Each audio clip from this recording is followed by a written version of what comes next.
मदरसों में योग दिवस मनाए जाने के हुक्म की सपा रुकने पार्लियामान शफीकुर रहमान बर्क ने मुखालिफत की है। उन्होंने कहा है कि सरकार चाहती है कि मदरसे ना चले और मुस्लिम बच्चे मजहबी तालीम हासिल ना करें। उन्होंने कहा है कि वो योग के खिलाफ नहीं है, योग करना अच्छी बात है। पहले भी पहलवान अखाड़े में कसरत करते थे, लेकिन योग मदरसों का हिस्सा नहीं है।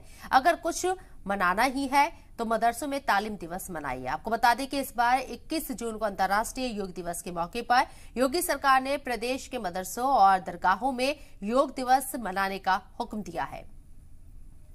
मदरसों में तालीम दिवस बनाइए कि लोगों को ये एहसास दिलाया जाए कि भाई तुम कम पढ़ रहे हो, नहीं पढ़ रहे हो, तुम्हारी तालीम में क्या कमी है।